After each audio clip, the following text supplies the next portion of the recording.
Tuhan bersamamu.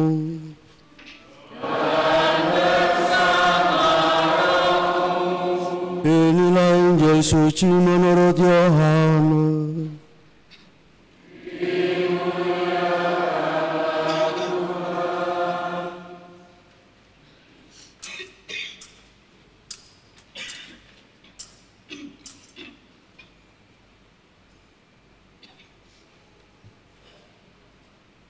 Dalam amanat berpisahnya, Yesus berkata kepada murid-muridnya, "Masih banyak hal yang harus aku katakan kepadamu, tetapi sekarang kamu belum dapat menanggungnya.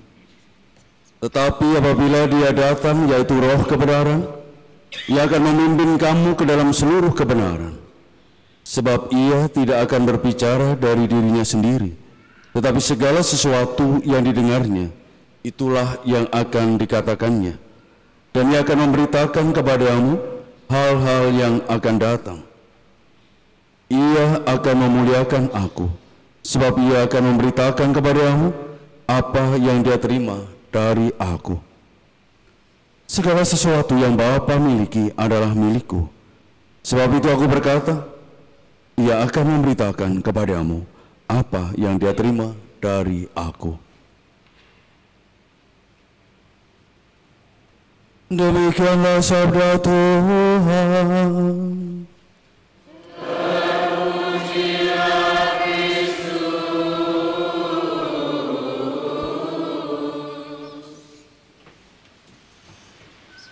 Bapak, Ibu, dan para saudara yang terkasih, kita bersama-sama merayakan Hari Raya Tritunggal Maha Kudus. Ada yang tahu Tritunggal Maha Kudus? Kalau ada yang tahu, silahkan maju untuk menerangkan. Untuk berbagi pengetahuan, berbagi iman. Ada yang tahu, Bapak Ibu?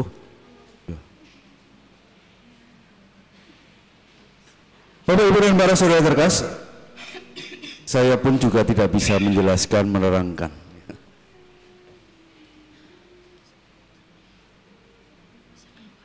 Dalam hidup kita, sebagai orang Kristiani, orang Katolik, Tritunggal Maha Kudus adalah pusat iman kita. Dan selalu setiap saat kita ungkapkan. Tetapi apakah ketika kita ungkapkan, melakukan itu sungguh-sungguh sebagai ungkapan akan iman kita kepada Tritunggal Maha Kudus? Kapan kita mengungkapkan itu? Menyatakan iman kita pada Tritunggal Maha Kudus? Kapan, Bapak Ibu? Para saudara, ketika kita membuat tanda salib itu loh, apa yang kita katakan? Ya. Itulah ungkapan iman kita setiap saat. Maka jangan pernah ragu untuk melakukan ini.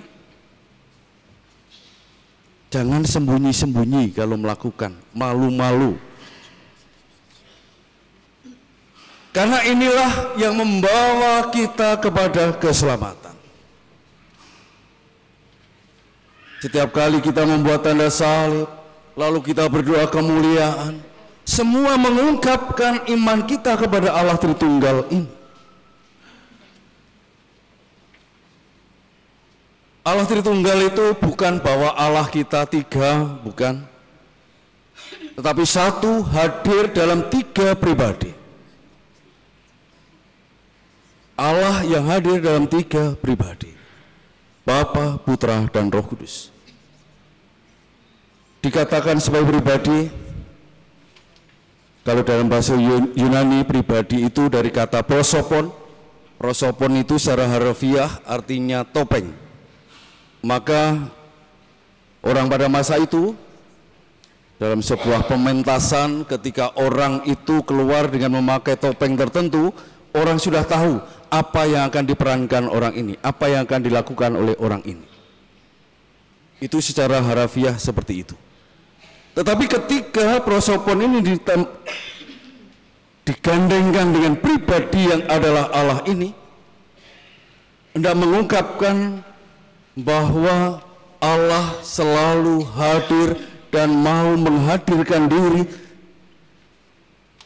menurut kehendaknya supaya dikenal oleh manusia.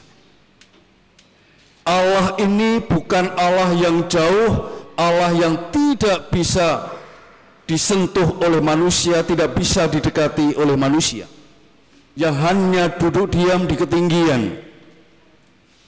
Tapi sungguh Allah ini hadir sebagai seorang Bapa yang begitu murah hati, Bapa yang begitu berbelas kasih.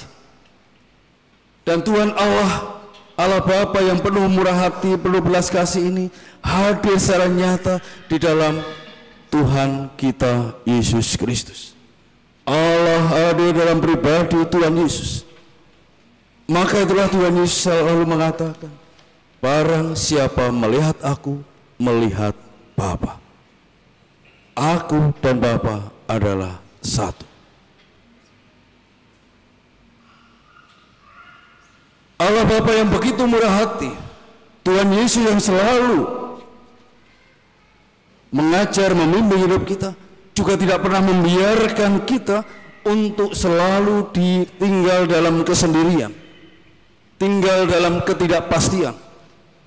Maka itulah ketika peristiwa Tuhan Yesus naik ke surga, dia memerintahkan kepada murid-muridnya. Apa Bapak Ibu perintahnya? Kembalilah ke Yerusalem, nantikanlah Roh Kudus yang akan kuutus. Allah hadir menerangi, membimbing semua umatnya dengan terang Roh Kudus. Maka itulah bagaimana Tuhan Yesus juga menjelaskan, memberikan peneguhan kepada murid-muridnya bahwa dialah yang akan diutus, yakni Roh kebenaran, yang akan terus-menerus membimbing dan menuntun hidup kita tinggal dalam kebenaran itu. Bapak Ibu dan para saudara terkasih, Allah Tritunggal itu bukan 3 in 1. Seperti kopi 3 in 1 atau apalah yang 3 in 1. Karena semuanya berbeda. Semuanya berbeda yang jadikan satu. Tapi ini sungguh Allah yang satu hadir dalam 3 pribadi. Gampangannya Bapak Ibu dan para saudara terkasih, Bapak Ibu bisa melihat ini lilin yang bernyala ini. Ada apa di sana? Apa?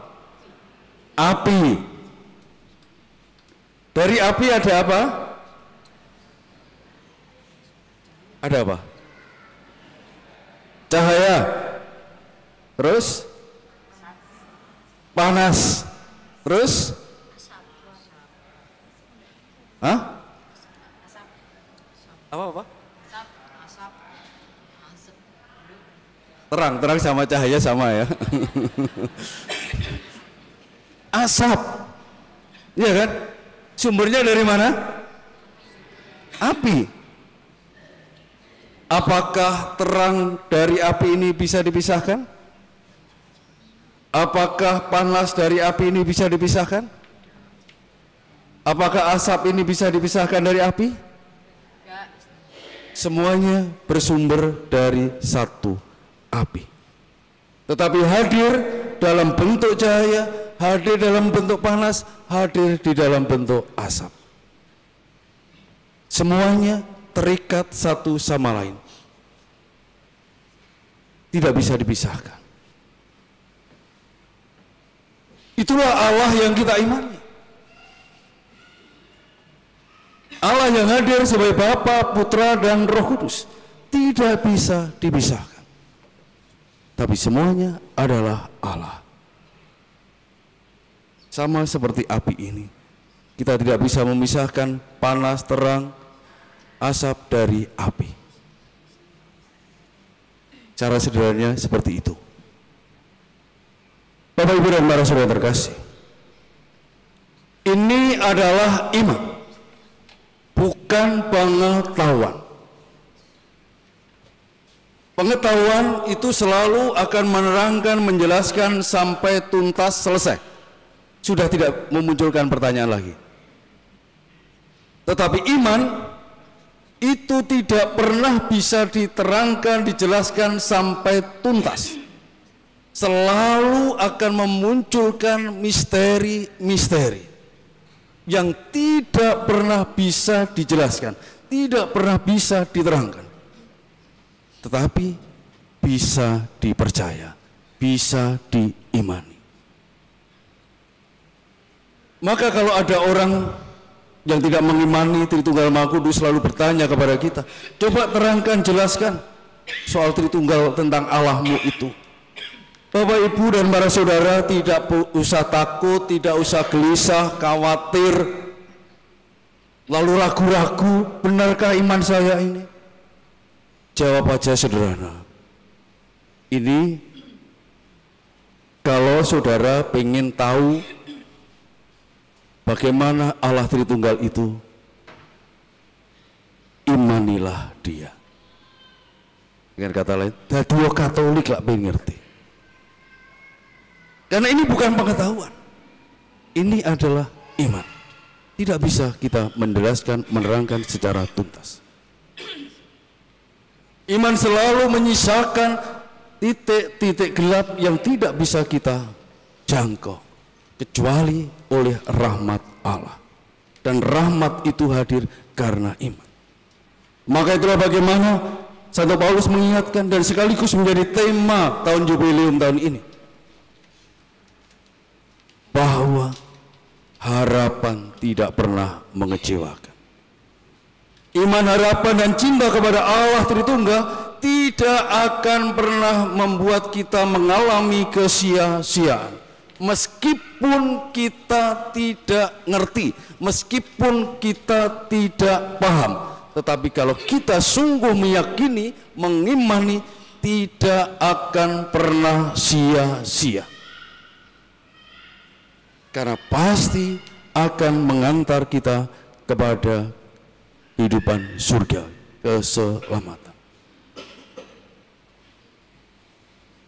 Bapak, Ibu, dan para saudara terkasih, maka Allah yang demikian ini, Allah yang agung, Allah yang penuh cinta, Allah yang penuh kasih ini hanya bisa kita dekati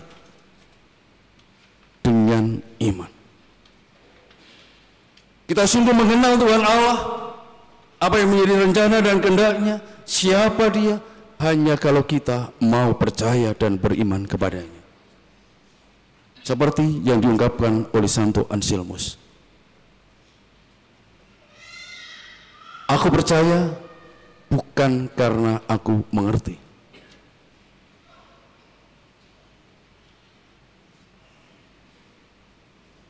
tetapi aku mengerti karena aku percaya. Pengetahuan iman itu mengalir dari relasi kita dengan Allah, bukan dari buku dan segala macamnya. Itu membantu kita untuk mengalami kehadiran Allah.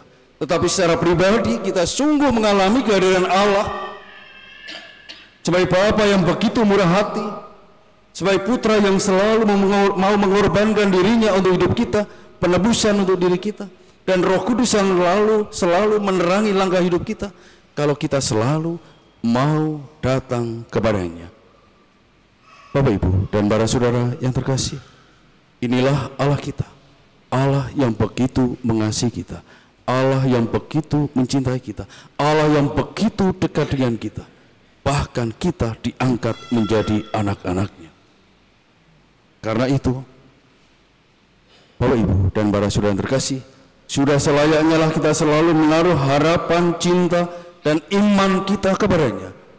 Dan pastilah itu tidak akan pernah membawa kepada kesia-siaan, tetapi membawa kita kepada keselamatan.